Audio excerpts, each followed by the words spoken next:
Nos Estados Unidos, uma nova cepa infecciosa começou a se alastrar rapidamente, convertendo boa parte da população em criaturas semelhantes a mortos-vivos. Com o avanço da ameaça, o governo decidiu conter a situação construindo muros ao redor de diversas cidades, isolando-as completamente. Foi então desenvolvido um fármaco chamado Zombrebrex, capaz de manter o vírus dormente no corpo humano. A substância foi distribuída em larga escala por todo o país. No entanto, por trás dessa medida emergencial, existiam segundas intenções. Numa das zonas isoladas, a cidade de East Mission, o jornalista Chase Carter e sua parceira Jordan Blair passaram a investigar a origem do surto. Durante suas descobertas, revelaram que o exército americano e autoridades federais estavam diretamente ligados ao início da epidemia. A real intenção não era apenas fornecer o remédio, mas usá-lo como justificativa para implantar dispositivos de rastreamento nos infectados. Em meio ao caos, Chase conseguiu deixar a cidade, enquanto Jordan conseguiu registrar todas as evidências da conspiração envolvendo o General Lyons. Contudo, ao tentar escapar, ela acabou sendo capturada por agentes do governo e seu destino permaneceu desconhecido. 2 anos após o incidente, East Mission virou uma cidade desabitada, utilizada pelos militares como base de operações secretas. Nesse cenário, Chase retorna ao local e segue discretamente um comboio militar até um edifício. Com a ajuda de sua companheira e especialista em tecnologia, Sandra, além da jornalista Jill e de um informante chamado Zen, ele consegue invadir o prédio, guiado pelas informações passadas sobre a localização de um centro clandestino. Zen, no entanto, se recusa a participar da missão e exige pagamento. Chase entrega uma quantia em dinheiro e uma arma para defesa pessoal, antes de entrar sozinho com sua câmera. Lá dentro, ele flagra o General Lyons em reunião com um chefão do submundo conhecido como Skinner, discutindo um projeto nomeado Afterlife. A conversa é interrompida quando capangas de Skinner capturam Zen e o levam até o chefe. Chase grava tudo e envia para Sandra, mas não consegue intervir. Skinner então mata Zen com uma lâmina, e um dos comparsas nota Chase observando, acionando o alarme. O jornalista foge e se esconde em um armazém, onde se depara com zumbis acondicionados em sacos plásticos. Um deles se liberta e ataca, mas Chase consegue neutralizá-lo rapidamente. Chase finaliza o confronto esmagando a cabeça do zumbi com uma cadeira. Em seguida, encontra uma rota de fuga e corre para um beco, enquanto soldados e capangas de Skinner o perseguem. Com habilidade, consegue despistá-los. Mas logo outra ameaça surge. Um novo zumbi aparece em seu caminho. Sem alternativa, ele o ataca com um tubo de metal. Ao sair para a rua, encontra Sandra. Aliviada por vê-lo vivo, ela o abraça, mas logo o repreende com um tapa por se arriscar daquela maneira. Apesar do susto, eles conseguiram capturar em vídeo toda a conversa secreta e partem para entregar o material ao editor do jornal. Contudo, ao chegarem à redação, o editor veta a divulgação das imagens. Segundo ele, as provas não são sólidas o suficiente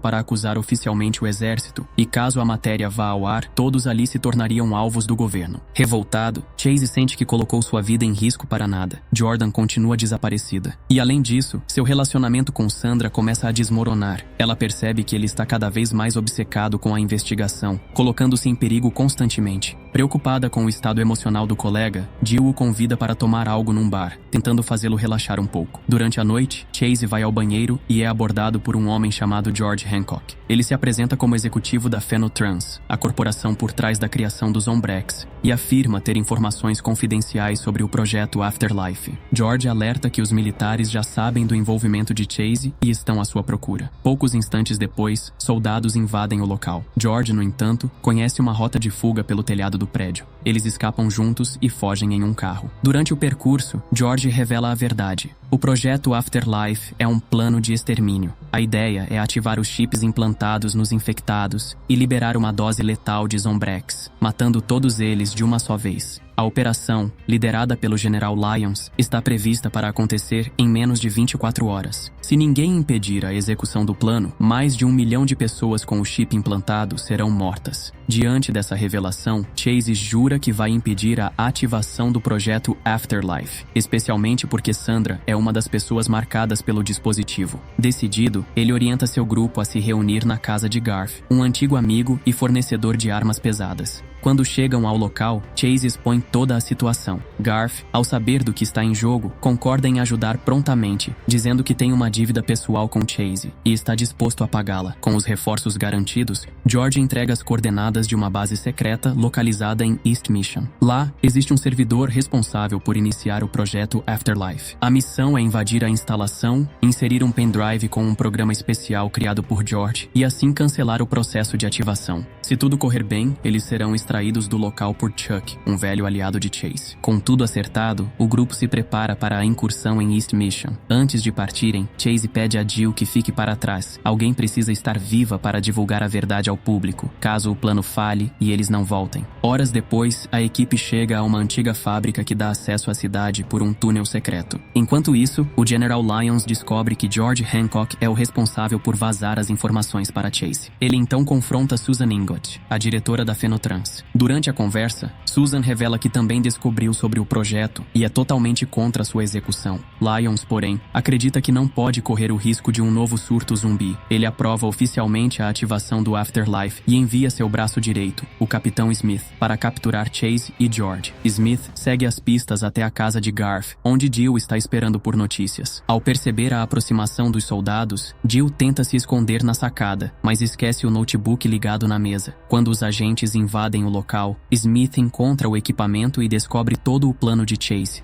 Ele envia os dados imediatamente à base e autoriza o uso de força letal contra os envolvidos. De volta ao túnel, Chase e os outros se deparam com vários corpos no chão, sinais claros de um confronto recente. Temendo emboscadas, decidem seguir por outra rota. No entanto, ao entrarem em uma sala, Garf acaba preso em uma armadilha. Logo em seguida, Skinner e seus homens aparecem, surpreendendo e dominando o grupo. O criminoso ordena que Chase e seus companheiros sejam levados para outra sala, deixando Garf pendurado, pronto para ser interrogado. No novo cômodo, eles encontram um ambiente repleto de substâncias químicas. Tentando improvisar, Chase finge ser um enviado do General Lyons, portador de uma mensagem confidencial, mas Skinner não se convence da história. Ele ameaça levar Sandra para um local isolado e arrancar a verdade dela à força. A ameaça deixa Chase completamente fora de controle. A confusão se instala, dando início a uma briga intensa. Chase e Sandra avançam juntos contra Skinner, enquanto Garf é atacado por uma das comparsas com um taco de beisebol. Ele consegue reagir, desarma a agressora e a derrota com o próprio bastão. Sem perder tempo, Garf puxa uma faca escondida e corta as cordas que o prendem. Ele corre em direção a outra sala para ajudar o grupo. Ao chegar, vê Chase derrubando Skinner e logo em seguida, Sandra crava uma lâmina na perna do criminoso. Garf então dispara contra os demais capangas, encerrando o confronto. No entanto, a confusão causa a queda de vários frascos químicos e um incêndio toma conta da sala. Com o fogo se alastrando rapidamente, o grupo foge às pressas e por pouco não é atingido pela explosão. Quase todo o equipamento deles foi destruído, restando apenas o pendrive de George. Para piorar, o barulho atrai uma horda de zumbis até os túneis. Durante a fuga, Chase percebe um infectado se aproximando em alta velocidade, bem mais rápido do que os outros. A criatura alcança Garf e o morde no pescoço. Desesperado, Chase corre para ajudá-lo e esmaga a cabeça do monstro com o pé. Ao examinar o corpo, nota um código misterioso tatuado em seu pescoço. O grupo continua seguindo até a saída do túnel, apenas para descobrir que a porta está trancada. Sem armamento, eles usam ferramentas improvisadas para se defender dos zumbis que se aproximam. Garf consegue arrebentar a maçaneta e abrir caminho para que todos escapem. Do lado de fora chegam até uma oficina, mas Garf está gravemente ferido devido à mordida. Sandra age rápido e injeta uma dose de Zombrex, tentando conter a infecção. Porém, eles continuam sem recursos para seguir com a missão. Por sorte, Chase encontra diversos materiais na oficina e todos começam a montar armas improvisadas, bastões com serras, navalhas afiadas e até uma parafusadeira adaptada. Minutos depois, já armados, eles partem rumo à cidade. O tempo está contra eles. Faltam menos de 6 horas para a ativação do projeto Afterlife. Tomando um atalho pelo hospital, o grupo tenta avançar discretamente, mas um comboio militar chega ao local.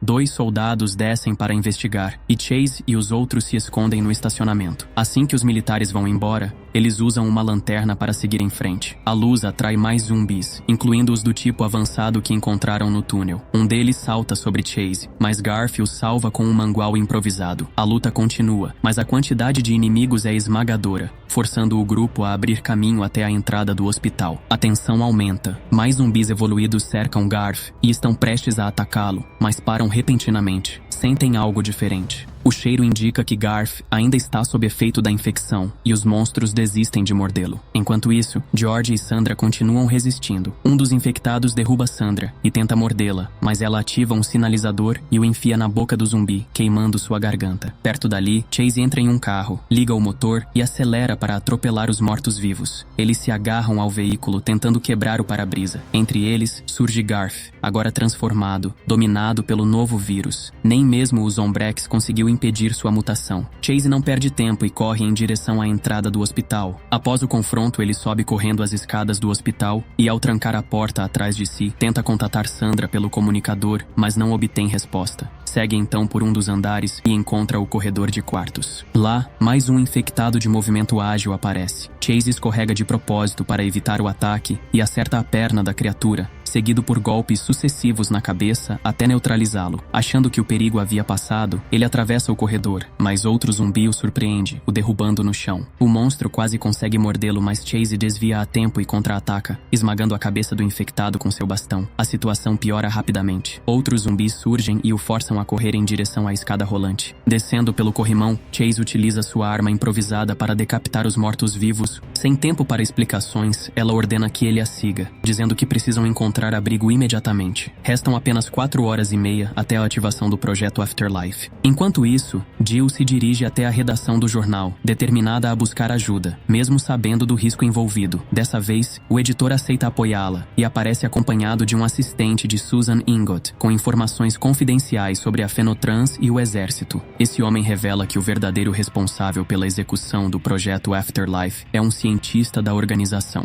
o Dr. Randy, revelando que ele foi infectado por uma mutação mais agressiva do vírus. Ele aproveita para apresentar Jordan a Sandra, mas a jovem continua sem demonstrar nenhuma reação. É nesse momento que o colega revela a chocante verdade. Jordan foi usada como experimento pelo Dr. Randy, exposta a diferentes versões do patógeno em testes brutais. Apesar de terem conseguido fugir do laboratório, ele próprio foi mordido por um infectado e sabe que logo também se transformará. Essa revelação só aumenta a determinação de Chase em impedir a execução do projeto. Embora relute em levar Jordan de volta ao lugar onde ela sofreu tanto, ela insiste em acompanhá-los, pois é a única que conhece as rotas secretas de entrada e saída da base militar. Com apenas 1 hora restando até a ativação do Afterlife, o grupo se prepara para o desfecho. O colega de Jordan opta por ficar para trás, consciente de que sua transformação em zumbi é inevitável. Pouco tempo depois, o grupo finalmente localiza a base secreta, acessando-a através de um túnel escondido que somente Jordan conhece. Ao chegarem nas instalações subterrâneas, se deparam com o setor onde o Dr. Randy realizava seus experimentos, e onde várias cobaias não sobreviveram às práticas cruéis do cientista. Jordan, ágil e implacável, neutraliza os guardas com sua lança sem grandes dificuldades. Em seguida, ela guia todos até a sala do servidor, onde encontram um soldado chamado Todd. Para distraí-lo, Jordan inicia uma conversa, enquanto Chase, Sandra e George se aproximam e o rendem de surpresa. Com o pendrive em mãos, George conecta o dispositivo ao terminal central e Sandra começa o processo de barrar a ativação do projeto Afterlife. No entanto, o sistema indica que ainda são necessários 20 minutos para completar a operação.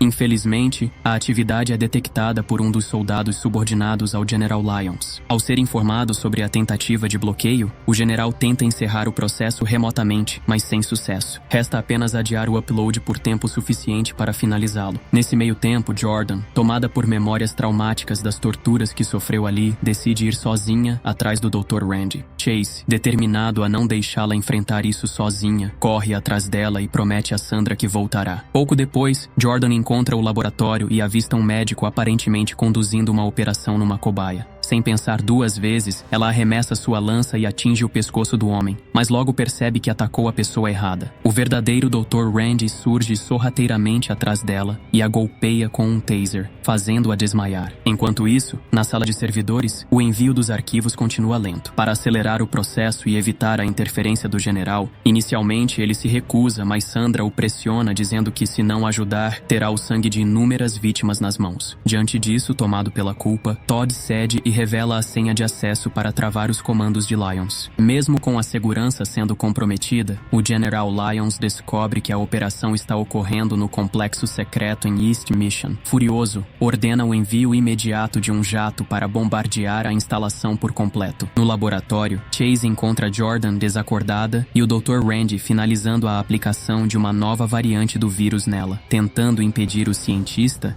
Chase mantém o celular oculto, transmitindo tudo em tempo real para Sandra. Antes que Chase possa tomar uma decisão, George entra no laboratório e dispara vários tiros contra Randy, matando-o. Logo depois, ele revira os bolsos do cientista e encontra um compartimento com as amostras do antídoto desenvolvido por Randy. Nesse momento, George revela suas verdadeiras intenções. Planejava roubar a cura e usá-la para tomar o controle da Fenotrans, tornando-se seu novo líder, para eliminar qualquer testemunha. Enquanto isso, ou todo o plano será arruinado. Sabendo que o tempo está se esgotando, Sandra toma uma medida desesperada. Pega um alicate, remove o chip implantado em seu ombro como precaução e o guarda. Em seguida, ela encontra uma dose de Zombrex em um compartimento de emergência e vê, aliviada, que o programa carregado no pendrive conseguiu bloquear o sistema do Afterlife. A missão agora é fugir, mas Todd não consegue escapar. Ele é atacado e devorado pelos zumbis. Sandra, sem poder ajudá-lo, corre até o elevador com o Zombrex nas mãos e espera por Chase, que se prepara para aplicar a dose em Jordan e salvá-la. Quando Chase se preparava para aplicar o antídoto em Jordan, o laboratório foi rapidamente invadido por uma horda de zumbis. Sem perder tempo, ele improvisa com o que encontra por perto para tentar conter os mortos-vivos. Em meio ao caos, recupera seu bastão com serra acoplada e, numa sequência brutal de golpes, elimina um a um até garantir um momento seguro para aplicar a dose em Jordan, salvando-a do avanço do vírus. Com pouco tempo, os dois correm rumo ao terraço da base, onde encontram Sandra lutando para se defender das criaturas. Nesse instante, Chuck surge pilotando um helicóptero e abre fogo contra os infectados, inclusive arremessando um deles contra as hélices da aeronave, abrindo espaço para a fuga. Aproveitando a brecha, o grupo embarca e decola instantes antes de mísseis militares atingirem a instalação, destruindo completamente a base secreta.